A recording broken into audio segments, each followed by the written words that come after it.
Hello friends, ഇന്ന് നമുക്ക് സ്പെയിനിലെ വയ്യാദോളി എന്ന് പറയുന്ന സ്ഥലത്ത് ഉള്ള ഒരു പള്ളിയാണ് നിങ്ങൾ പരിചയപ്പെടുത്താൻ പോണത്. നല്ല മനോഹരമായിട്ടൊരു പള്ളിയാണ്. സൽവാദോർ പള്ളി എന്ന് പറയും. അതായത് നമ്മുടെ മലയാളത്തിൽ രക്ഷകൻ്റെ പള്ളി എന്ന് പറയുന്ന ഒരു ചർച്ചാണ്. വളരെ മനോഹരമായിട്ട് അലങ്കരിച്ച് വളരെ രസകരമായിട്ടുള്ളൊരു പള്ളിയാണ് കേട്ടോ. ഒരുപാട് പഴക്കമുള്ളതാണ്, പക്ഷേ ഒരു റിനോവേഷനൊക്കെ ചെയ്ത് നല്ല വൃത്തിയായിട്ട് സൂക്ഷിക്കുന്ന ഒരു പള്ളിയാണ്. ഇതിൻ്റെ അധികാരികൾ നല്ല വൃത്തിയായിട്ട് പള്ളീനെ കാത്തു സൂക്ഷിക്കുന്നുണ്ട്. ഇതിൻ്റെ സൈഡുകളിൽ 5 ചാപ്പലുകളുണ്ട്. അതായത് പള്ളിയുടെ അകത്ത് തന്നെ 5 ചാപ്പലുകൾ ഇതിനെ ക്രമീകരിച്ചിട്ടുണ്ട് ഈ പള്ളിയിൽ. ഇതിൻ്റെ ഇവിടെ നേരെ കാണുന്നത് നമ്മുടെ ഇതിൻ്റെ മെയിൻ ഡോറാണ്. ഇതിൻ്റെ മുകളിലായിട്ട് കാണുന്നത് വലിയൊരു പിയാനോ ആണ്. അതായത് നമ്മുടെ നാട്ടിലെ ബാൽക്കണി എന്ന് പറയുന്നൊരു സൗകര്യം, അതിനൊപ്പം ഒരു പിയാനോ കൂടിയിട്ടുള്ളൊരു വലിയൊരു സംഭവമാണ് അവിടെ ഒരുക്കി വെച്ചിരിക്കുന്നത്. അവിടേക്ക് നമുക്ക് എപ്പോഴും പ്രവേശനമില്ലാത്ത സ്ഥലങ്ങളാണ്. പിന്നെ ഇതിൻ്റെ സൈഡുകളിലൊക്കെ കാണുന്നത് ചാപ്പലുകളാണ്. ചെറിയ ചെറിയ ചാപ്പലുകളായിട്ട് അങ്ങനെ 5 ചാപ്പലുകളാണ് ഇതിലുള്ളത്. ഇനി ഇങ്ങനെ നമ്മൾ എത്തുന്നത് നമ്മുടെ സക്രാരിയുടെ അവിടേക്കാണ്. അതായത് നമ്മുടെ തിരുവോസ്തി ഇതൊക്കെ സൂക്ഷിക്കുന്ന സ്ഥലം ഇതാണ്. ഇവിടെയാണ് ഈ തിരുവോസ്തി കാര്യങ്ങളൊക്കെ സൂക്ഷിക്കുന്നത്. പിന്നെ അതിനോട് ചേർന്ന് ചെറിയൊരു ബാൽക്കണി ഉണ്ട്. അതായത് അതിലെന്തൊക്കെ വിശിഷ്ട വ്യക്തികൾക്ക് വേണ്ടി സൂക്ഷിക്കുന്നൊരു സ്ഥലം. ഇത്തിരി ഉയരത്തിലായിട്ട് ഒരു പീഠം അവിടെ ഒരുക്കിയിട്ടുണ്ട്. ഇതാണ് ഈ മുകളിലേക്ക് കാണുന്നത്. ഇതാണ് ചെറിയൊരു ബാൽക്കണി എന്ന് പറഞ്ഞത്. ഇത് അങ്ങനെ അവർ ഉപയോഗിക്കുന്നത് കണ്ടിട്ടില്ല, പഴയ കാലത്ത് ഉപയോഗിക്കുന്നത്. ഇതാണ് മെഴുകുതിരി സ്റ്റാൻഡ് കേട്ടോ. അവിടുത്തെ കോയിൻസ് ഇട്ട് കഴിഞ്ഞാൽ അത് പ്രവർത്തിക്കുന്നതായിരിക്കും. ഇത് മാതാവിൻ്റെ സ്റ്റാച്ചു ആണ്. നല്ല വൃത്തിയായിട്ട് മനോഹരമായിട്ട് സൂക്ഷിച്ചിട്ടുണ്ട്. ശനിയാഴ്ച ദിവസങ്ങളിൽ മാതാവിനോടുള്ള പ്രത്യേക പ്രാർത്ഥനകളും കാര്യങ്ങളും ഇവിടെ ഉണ്ടായിരിക്കും. അങ്ങനെ നിറയെ സ്റ്റാച്ചുകളും കാര്യങ്ങളൊക്കെ ആയിട്ട് വളരെ മനോഹരമായിട്ട് അലങ്കരിച്ച് വെച്ചിരിക്കുന്ന ഒരു പുരാതനമായിട്ടുള്ളൊരു പള്ളിയാണ്. ഇതിനെല്ലാം നല്ല വൃത്തിയായിട്ട് കാത്തു സൂക്ഷിക്കുന്നത് ഒരു അധികാരികളെ സംബന്ധിച്ചേ പറ്റുള്ളൂ. ഇതാണ് നമ്മുടെ അൾത്താര.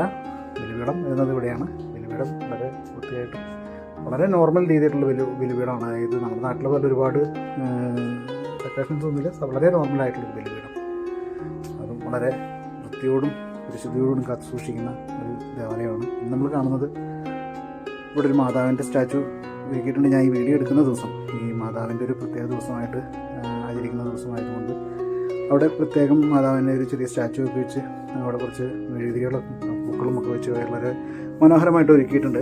ഇനി അടുത്ത് കാണുന്നത് 16-17 നൂറ്റാണ്ടുകളിൽ ഉണ്ടായിരുന്നൊരു സ്മാരകമാണത്. അതിൻ്റെ അടിയിലായിട്ട് കുറേ കുട്ടികളുടെ ശവകുടീരങ്ങളും ഒരു പള്ളിയുടെ കുറച്ച് അവശിഷ്ടങ്ങളും ഒക്കെ ആയിട്ട് ഉള്ളൊരു ഭാഗം ഇതിൻ്റെ താഴെയായിട്ട്, അതായത് ഇതിൻ്റെ താഴെ ഗ്ലാസ് കൊണ്ട് ക്രമീകരിച്ചിട്ട് താഴേക്ക് കാണാവുന്ന രീതിയിൽ ആക്കിയിട്ടുണ്ട്. നമുക്കവിടെ ഇറങ്ങാൻ പറ്റില്ല, പക്ഷേ ഗ്ലാസ്സിൽ കൂടെ നമുക്ക് കാണാൻ സാധിക്കും ശവകുടീരങ്ങളും കാര്യങ്ങളൊക്കെ.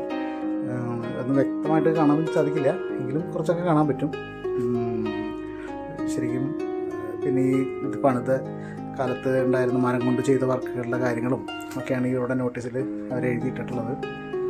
ഒരുപാട് ടൂറിസ്റ്റുകളൊക്കെ വരുന്ന സ്ഥലമാണ് കേട്ടോ. അതായത് ഇവിടെ വരുമ്പോൾ മിക്ക ദിവസങ്ങളിലും ഒരുപാട് ടൂറിസ്റ്റുകളൊക്കെ വന്ന് കാണാനായിട്ടും കാര്യങ്ങളൊക്കെ വരണം കാണാറുണ്ട്. ഇതിൻ്റെ മുകളിൽ വശമാണെങ്കിൽ വളരെ പുരാതനമായിട്ടുള്ള രീതിയിൽ നിർമ്മിച്ചിരിക്കുന്നതാണ്. കണ്ടു കഴിഞ്ഞാൽ മനസ്സിലാക്കാൻ പറ്റുന്നതാണ്. വളരെ രസകരമായിട്ട് ആ പണികളെല്ലാം കണ്ടാൽ അറിയില്ലേ, ഒരു രസമാണ് അതൊക്കെ കാണാനായിട്ട്.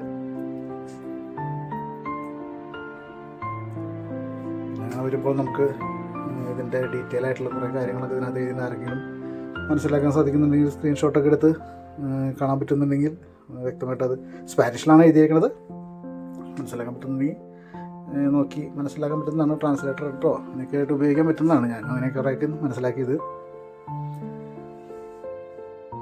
ഇതൊക്കെ ആദ്യമകാലത്തെ പെയിൻറ്റിങ്ങുകളാണ് അതെല്ലാം. അതവിടെ അങ്ങനെ സൂക്ഷിച്ച് വെച്ചിട്ടുണ്ട് ഇപ്പോഴും. പിന്നെ ഈ കാണുന്നതാണ് പഴയകാലത്തെ ശവകുടീരങ്ങളായിട്ട് കണ്ടത്. കല്ലിൻ്റെയാണ് അതെല്ലാം. പിന്നെ ഈ ഭാഗത്ത് കാണുന്നതൊക്കെ ചെറിയ കുട്ടികളുടെ ശവകുടീരങ്ങളായിരുന്നു എന്ന് പറയുന്നത്. പള്ളിയുടെ ചേർന്നത്, ഇത് പള്ളി ഒരു സമയത്ത് അതായത് കുറച്ച് ഹൈറ്റ് കൂട്ടേണ്ടതായിട്ട് വന്നപ്പോൾ ആണ് ഇതിനെങ്ങനെ സൂക്ഷിക്കാനായിട്ടുള്ളൊരു ഇവർ ഒരുക്കി വെച്ചേക്കുന്നത്.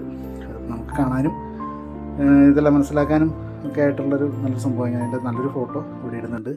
ഇതാണ് നല്ലൊരു ഫോട്ടോ ആയിട്ട് എടുത്തേക്കുന്നത്. Thanks for watching.